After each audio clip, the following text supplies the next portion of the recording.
Next, we are going to look back at a story here at ABC7 that was nearly 32 years in the making. Our D.C. Bureau Chief Sam Ford has followed the lives of two kids off and on since the late 80s. So, Sam, you have to tell us why and how all of this started. Well, Carl, it was the height of the crime and crack epidemic here in D.C. Homicides twice what they are now.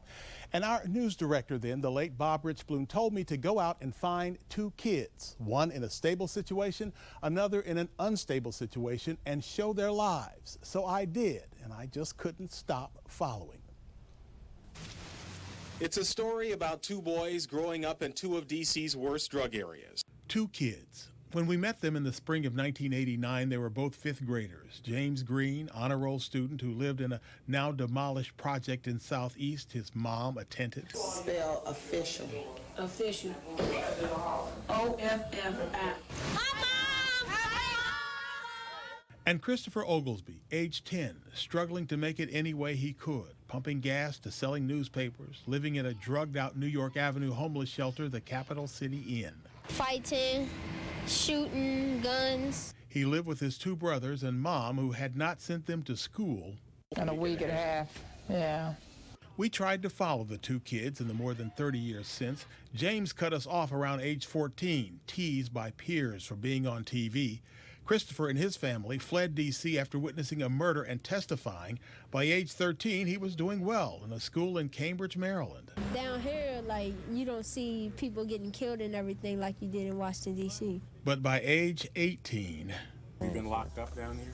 I never really been locked up. I have been arrested a couple of times, but I never been locked up. Months later, arrested for robbery and assault, 4 years in prison. But when we next saw him at age 30, he was a single dad working 2 jobs and rearing 3 sons on his own, ages 5 to 7, LEVEIL, Kenyatta, and Shakir. His proud mom, a frequent babysitter. He's raising his children on his own,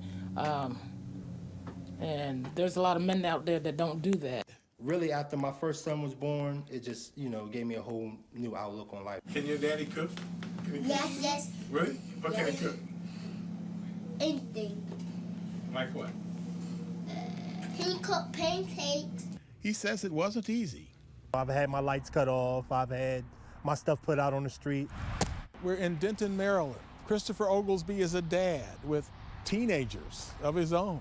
7 kids.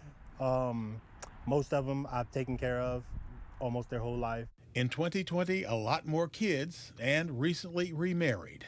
Pops, you want this one? Yeah, just bring that out. Age 42, he's an area manager for a janitorial company, and he has his own company on the side. His boys, LEVEIL now 16, Shakir 19, often helping him.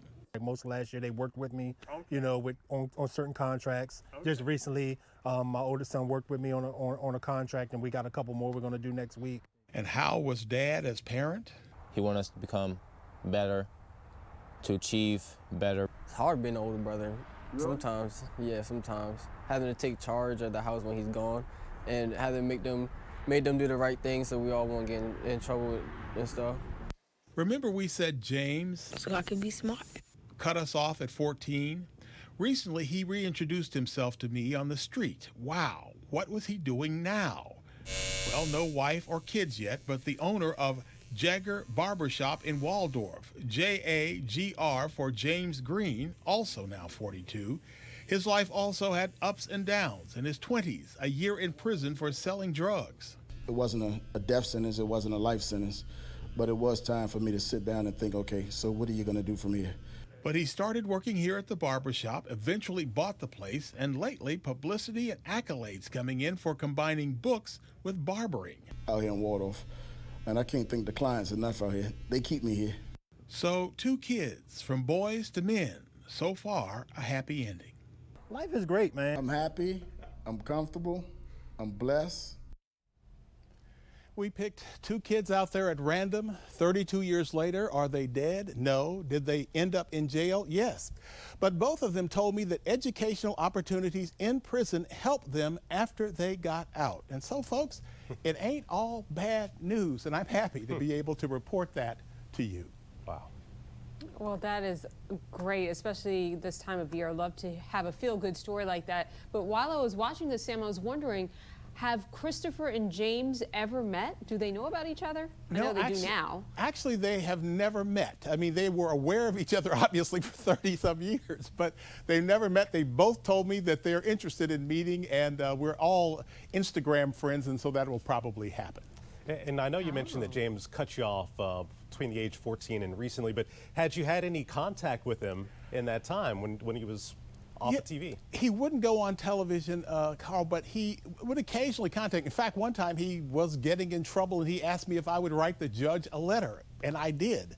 And when I talked to him recently, I asked him, I said, well, did it help? He said, yeah, it helped that time, but he got in trouble another time and ended up in prison. Well, it's good to know Sam Ford, I'll tell you that.